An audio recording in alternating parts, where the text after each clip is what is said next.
Corona virus के बारे में इतनी पोस्ट ना करें कि हम सब कोरोना वायरस का शिकार होने के बजाय डिप्रेशन और एंग्जाइटी का शिकार हो जाएं। बीमारियां अल्लाह ताला की तरफ से आती जाती रहती हैं, लिहाजा फेसबुक पर पोस्टिंग के बजाय एक दूसरे के साथ बैठकर एहतियाती तदाबीर अपनाएं। अपने बच्चों और अपने घर पर काम करने वालों, अपने आसपास के लोगों को बताएं और अपने इर्द गिर्द की हिफाजत करें। कोरोना वायरस पोस्ट करने से हरगिज़ ख़त्म नहीं होने वाला। हाँ, इससे हम पैनिक ज़रूर हो जाएंगे। जानने की बात यह है कि ये एक बीमारी है जो वायरल है। समझने की बात यह है कि ये बीमारी आपको लग सकती है, लेकिन अभी तक लगी नहीं है।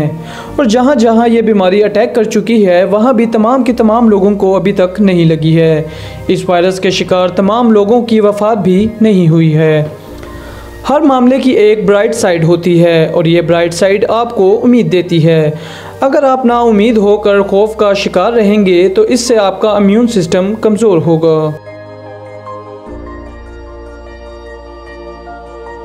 अगर आप खौफ का शिकार होकर अपना इम्यून सिस्टम कमज़ोर कर लेंगे तो आपको कोरोना तो क्या कोई भी वायरस अटैक कर सकता है। इसलिए खौफ महसूस करने और फैलाने के बजाय तहम्मुल और सब्र का मुजाहिरा करें और हमें चाहिए कि अक्सर बावजू रहें।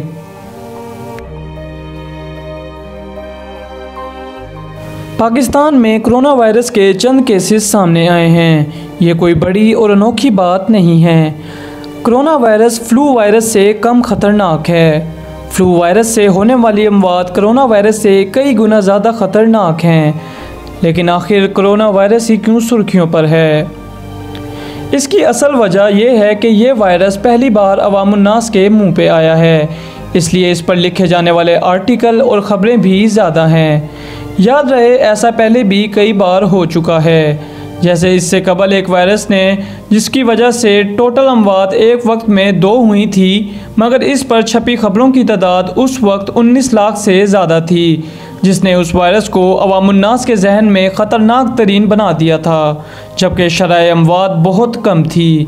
जबकि उस वक्त हेपेटाइटिस से तसलसल के साथ लाखों अमवात हो रही थीं, मगर इस पर न्यूज़ आर्टिकल चंद 100 थे।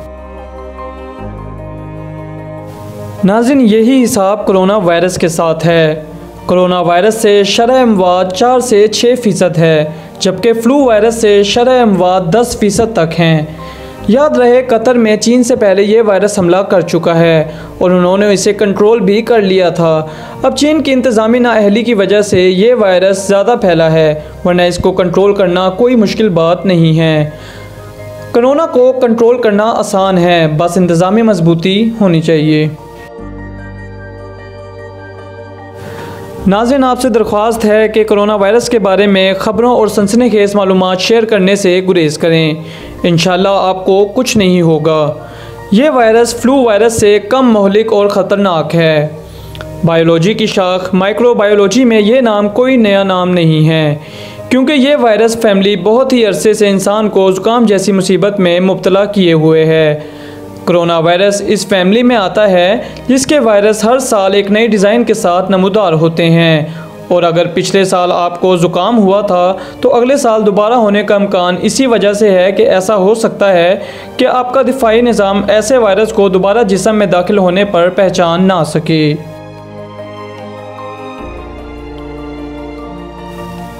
वायरस से होने वाली ज़्यादातर बीमारियों के ख़िलाफ़ हमारे पास टारगेट मेडिसिन ही नहीं है, क्योंकि वायरस के पास खुलियाती कवायफ मौजूद नहीं होते। ये हमारे ही खुलियों को इस्तेमाल करके हमें बीमार करता है। इसलिए इसके असर को ख़त्म करने के लिए हमारे जिस्म को कम से कम 1 हफ़्ते का टाइम दरकार होता है।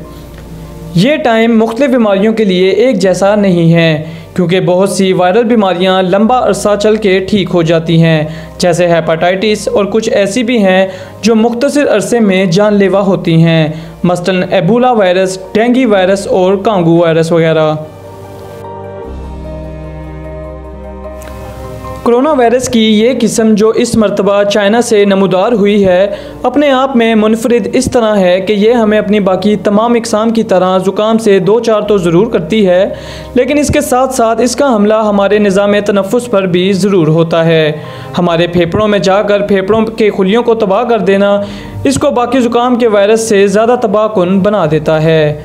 ज़रूरी अमर जानना ये है कि इस तबाही से हमारे फेफड़े मुकम्मल तबाह नहीं होते, बल्कि ख़ासकर बच्चों और जवानों के दिफाई निज़ाम से ये वायरस हमारे जिस्म में ही ख़त्म हो जाता है और मौत वाक़या नहीं होती।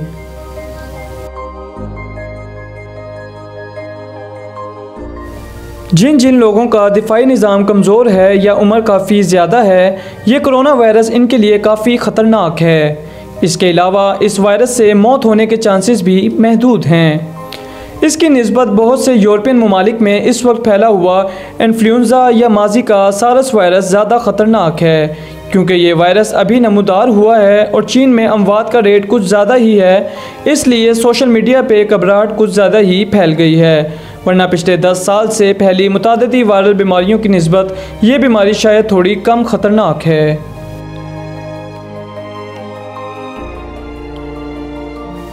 नाज़रीन, इस दावे के बाद ये बात जहन में ज़रूर आती है कि अगर ये वायरस दूसरे वायरसेस की निस्बत इतना ख़तरनाक नहीं है तो इस कदर खौफनाक रेट पर इसका फैलना और अमवात की क्या वजूहात हैं। इनकी वजूहात में से सबसे पहला काबिल गौर मामला बेएहतियाती है। लिहाजा अपने आप को दूसरों से बचाएं और मास्क मुस्तकिल पहनें। लोगों के इकट्ठे होने से इज्तनाब करें। कुछ अर्सा अस्पताल के अलावा कहीं भी जाने से इज्तनाब किया जाए, क्योंकि ये बीमारी अपने फैलने के लिहाज से सबसे ज़्यादा ख़तरनाक है। इसकी दूसरी वजह इस दौर में होने वाले निज़ाम तनफ़्फ़ुस की बीमारी को शुरू से सिर्फ ज़ुकाम या गला ख़राब समझकर इग्नोर करना है, और अगर वो कोरोना हुआ तो वो 1 हफ़्ते 10 दिन तक शिद्दत पकड़ जाएगा और फिर वो ख़तरनाक तरीन साबित हो सकता है। लिहाजा मौजूदा हालात में निज़ाम तनफ़्फ़ुस की हल्की सी बीमारी को घरेलू टोटकों की भेंट ना चढ़ाएँ, बल्कि फ़ौरी हस्पताल जाएँ। कोरोना वायरस से होने वाली कुल अमवात का तनासुब 2 से 3% है और इसकी ख़तरनाकी इसका फैलाव है, लिहाजा इससे इज्तनाब करें। अगर आपको कोरोना वायरस नहीं भी है लेकिन आपके इर्द गिर्द इसकी रिपोर्ट्स हैं, तो अपने आप को और दूसरों को बचाने के लिए अच्छे मास्क का इस्तेमाल करें। कोरोना वायरस का साइज़ 400 से 500 माइक्रो कतर है, इस वजह से ये किसी भी मास्क से नहीं गुजर सकता। साबुन और पानी से ये वायरस धुल जाता है। कपड़े पर पड़े तो 9 घंटे रहता है और कपड़े धोने या 2 घंटे धूप में रखने से ये वायरस मर जाता है। ये वायरस 26 से 27 डिग्री दर्जा हरारत में मर जाता है। नीज़ गर्म पानी इस्तेमाल करें, सूरज की हरारत लें और पानी गर्म करके पिएं। लिहाजा ये वायरस ख़तरनाक है, इससे बचाव के लिए एहतियाती तदाबीर भी ज़रूरी हैं। नाज़रीन, ये वीडियो बनाने का मकसद उन लोगों को आगाही देना है जो कोरोना वायरस को मजाक समझ रहे हैं, क्योंकि कोरोना वायरस इस वक्त पूरी दुनिया में तबाहकारियाँ मचा रहा है और इसकी वजह से पूरी दुनिया में इस वक्त एमरजेंसी नाफिज कर दी गई है। लिहाजा कोशिश करें कि एहतियाती तदाबीर भी अपनाएं, अपने और दूसरों लोगों का भी ख्याल रखें और जितना हो सके साबुन से हाथ धोएं। उम्मीद करते हैं नाज़रीन ये वीडियो आपको पसंद आई होगी, तो इस वीडियो को अपने प्यारों के साथ लाजमी शेयर करें ताकि ये पैगाम हमारा लोगों तक पहुंच सके और लोग एहतियाती तदाबीर भी अपना सकें। अल्लाह हाफ़िज़।